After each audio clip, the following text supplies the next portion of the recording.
Baik, sekarang kita akan memasuki sesi tanya jawab keempat bersama dengan PT Selaras Lawang Sewu dari kegiatan yang kita adakan pada hari ini. Bagi peserta yang ingin bertanya, silakan untuk mengajukan pertanyaan pada kolom chat sesuai dengan format bertanya yang sudah ditentukan oleh panitia.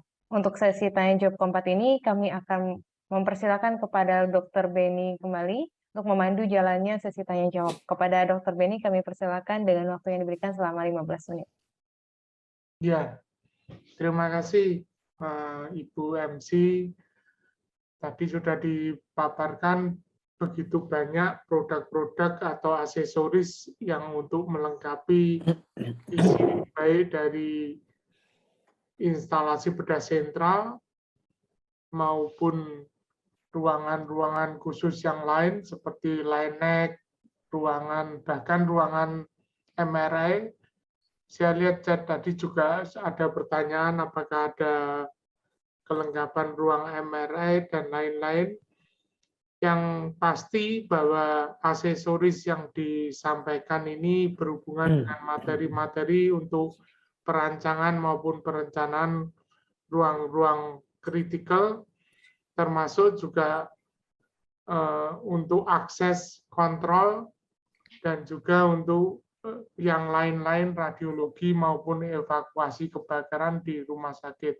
Dan hal ini sudah memenuhi persyaratan-persyaratan baik secara nasional maupun internasional, dan yang disampaikan oleh Bapak Presiden Joko Widodo itu bahwa untuk konten lokal sudah dipenuhi oleh Selaras Lawang Sewu.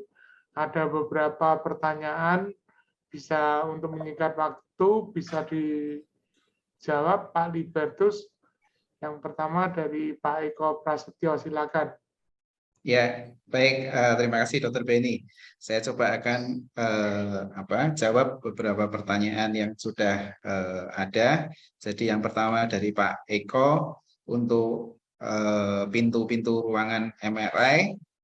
Kami sudah ada juga untuk penyediaan di ruang pintu-pintu MRI, dan kemudian juga tadi ditanyakan untuk pintu ruang cath lab. Jadi kalau di cath lab kami menggunakan, kalau ini adalah standarnya di 1600 kali 2150. Jadi itu adalah standar untuk hermetic cath lab untuk hermetic X-ray. Jadi dengan bisa menggunakan yang tipe yang lebar 1600 kali 2150. Nah, kemudian untuk pertanyaan yang kedua untuk pemasangan timbal di tembok. Jadi itu adalah sistemnya adalah dengan menggunakan lem dan dengan paku khusus. Jadi supaya untuk kekuatannya. Tapi yang penting adalah bahwa di dalam pemasangan di tembok ini harus ada overlap supaya menghindari tingkat kebocoran pertemuan antara tiap lembar timbal tersebut.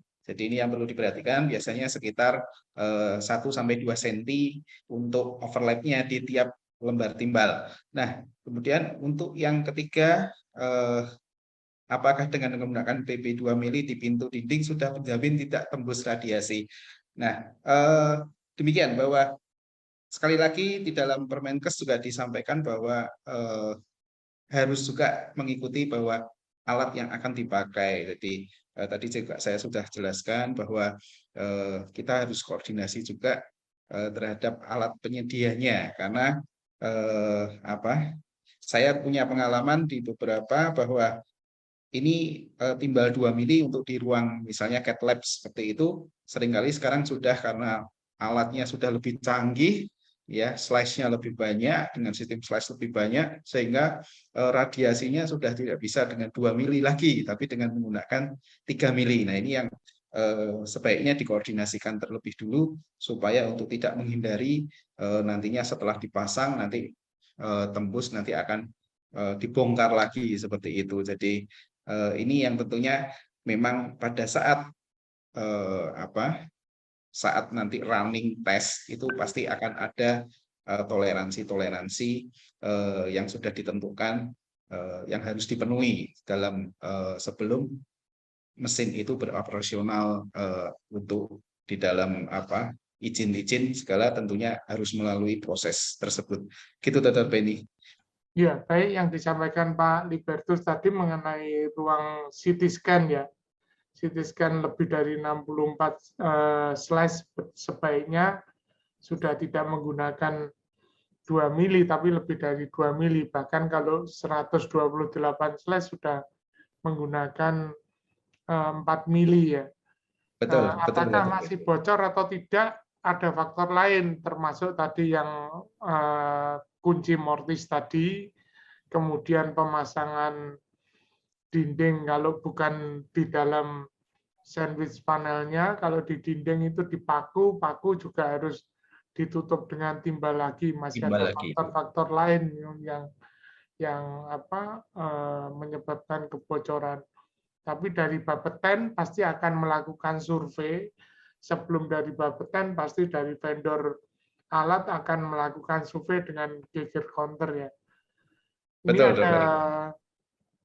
pertanyaan yang keempat, Pak Libertus, silakan dijawab. Ya, nah tadi ini mungkin yang keempat, jadi overlap untuk timbal. Jadi yang tadi saya sampaikan itu biasanya di sekitar 1-2 mili. Jadi setiap 1-2 senti setiap pertemuan antar timbal yang lebarnya 1 meter itu. Nah,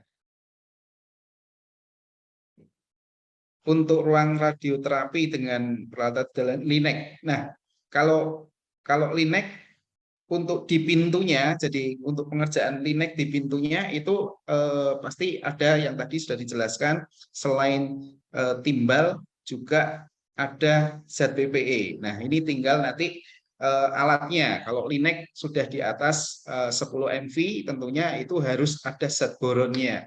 Jadi kalau misalnya menggunakan yang 6 masih di bawah 6 mV itu pasti hanya menggunakan biasanya adalah timbal yang 10 mili, tapi kalau dengan di atas mesin yang sudah di 10 mV tentunya harus menggunakan sistem Linac dengan ada zat boron. Nah, penentuan dari ketebalan timbal maupun penentuan ketebalan dari boron tersebut itu yang sudah direkomendasi oleh pihak berwenang, artinya dari pihak ini mungkin dari Bapeten, jadi mungkin ada perhitungannya untuk berapa ketebalan timbal PB-nya dan berapa ketebalan untuk boron tersebut.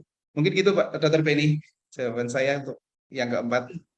Ya, baik. Jadi mungkin memang betul disampaikan Pak Libertus tadi, ketebalan pintu di timbal di pintu Linac itu tergantung dari untuk mesinnya ya. Untuk Betul. mesin Linac-nya apakah single beam, double beam atau trilogi. Dan nanti juga seperti yang MRI juga perhitungannya tergantung dari mesin MRI-nya juga. Ini ada pertanyaan yang kelima dari Rumah Sakit Kim. Silakan Pak Libertus, masih ada waktu. Baik, coba saya akan jawab untuk pertanyaan kelima dari Pak Hermawan. Jadi untuk pintu sandwich panel EPS FR dan PIR ini berapa lama ketahanannya untuk tahan panasnya. Jadi mungkin begini, yang perlu saya jelaskan adalah mungkin perlu dibedakan antara fire retardant dengan fire resistant. Jadi kalau di dalam EPS sandwich panel ini kita sebutnya FR. FR itu beda dengan berapa lama untuk dia tahan panas. Kalau untuk tahan panas 2 jam, mungkin yang tadi disampaikan ada kita produk baru yang namanya crystallized sandwich panel merek Pupe, itu disebutnya adalah fire resistant. Itu bisa tahan api 2 jam ya, dengan sertifikasi kita sudah dapat. Itu yang dinamakan ketahanan api, fire resistant. Tapi untuk yang di sandwich panel EPS tipe EPS FR itu bukan fire resistant, tapi adalah fire retardant. Artinya apa? Bahwa fire retardant ini apabila ada api itu padam, seberapa lama dia tidak menjalarkan api. Jadi ini yang dibedakan antara fire resistant dan fire retardant. Itu Dr. Benny. Nah, saya lanjut untuk yang keenam ya. Jadi untuk ketinggian PB dinding standar. Nah, begini, jadi untuk ketinggian PB di dinding ini adalah tergantung dari tadi ruangannya apa. Jadi kalau misalnya untuk radiologi yang standar, jadi itu adalah ketinggiannya umumnya adalah setinggi plafon itu. Tapi kalau untuk yang di ruang CT scan, karena mesin radiasinya ini berpendar sehingga itu butuh untuk sampai dengan lantai, dinding dan plafon seperti itu. Jadi ini harus lihat dulu untuk peruntukannya untuk di ruang radiologi apa seperti itu. Gitu Dr. Penny jawaban saya. Ya, baik Pak Libertus, karena CT scan memang helical jadi melingkar ya radiasinya itu, sehingga plafon pun perlu dilapisi untuk PB. Pak Libertus, barangkali ada pertanyaan nomor 5 ini untuk smoke free lobby ya, saya kira untuk evakuasi vertikal untuk kebakaran ini sebaiknya menggunakan apa gitu. Mestinya kan tadi sudah disampaikan untuk fire door dengan indeks proteksi 2 jam. Silakan Pak Libertus. Ya, jadi ini adalah pintu untuk fire door. Jadi kalau di fire door itu sebaiknya menggunakan adalah yang ada rock wool-nya. Jadi ketebalan rock wool density-nya sampai dengan 100 sampai 120. Jadi yang sudah bersertifikasi tahan api. Jadi mungkin kalau Bapak untuk di fire door tentunya adalah menggunakan pintu-pintu plat steel door yang di dalamnya berrock-wool untuk menahan fire kalau terjadi suatu kebakaran seperti itu. Mungkin berbeda dengan yang di sandwich seperti itu, Pak Hermawan. Gitu, Dr. Benny. Baik, jadi EPS dan PIR ini biasa tidak lazim digunakan untuk pintu smoke free lobby ya. Biasanya kita menggunakan steel door seperti itu dengan indeks proteksi minimal 2 jam. Ya, saya kira dari tim media masih ada pertanyaan, masih ada waktu 2 menit lebih barangkali. Dari tim media masih ada pertanyaan lagi.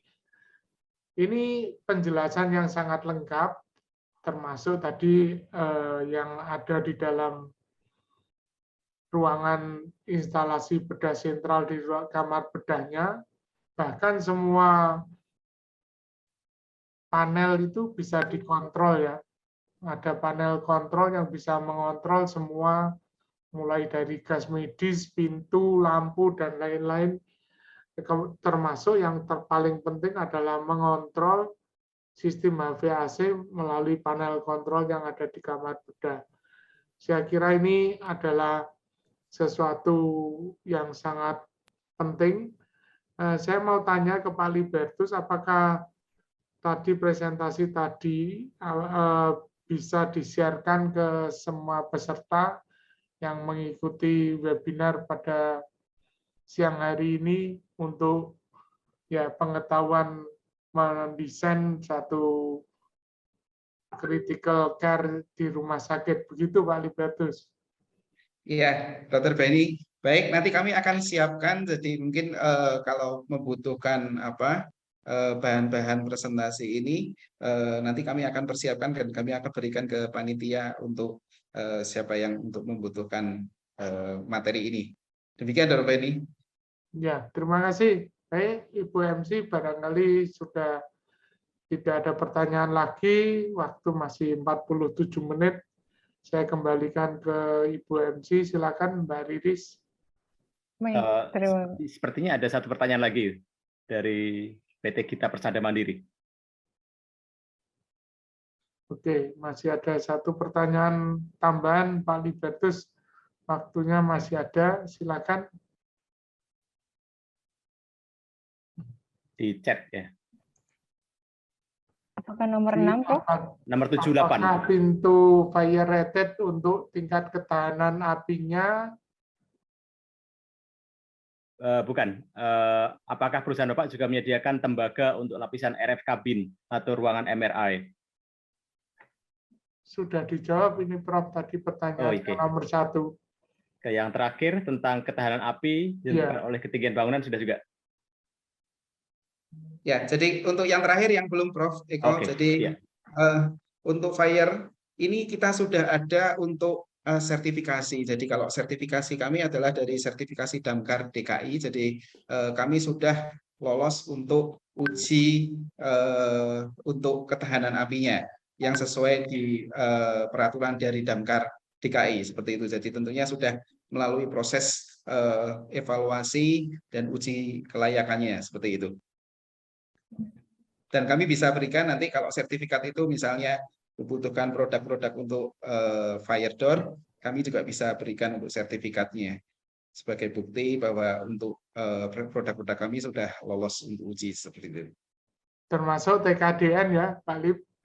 Betul, jadi kami TKDN juga sudah Dr. Beni, jadi kami sudah mendapat sertifikasi juga, sudah di atas 55% untuk TKDN produk-produk di Selaras Lawang Sewu.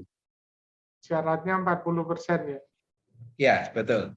Kami sudah keluar untuk standar. Kami peroleh dengan nilai di atas 55, Dokter. Baik, terima kasih. Saya kira waktunya sudah habis ya. Masih ada satu pertanyaan, nanti bisa dijawab nanti saja. Silakan saya kembalikan ke Ibu MC, Mbak Riris. Baik, Dok. Terima kasih Dr. Beni selaku moderator pada sesi tanya jawab keempat hari ini. Terima kasih kepada Pak Libertus sebagai narasumber pada sesi siang hari ini.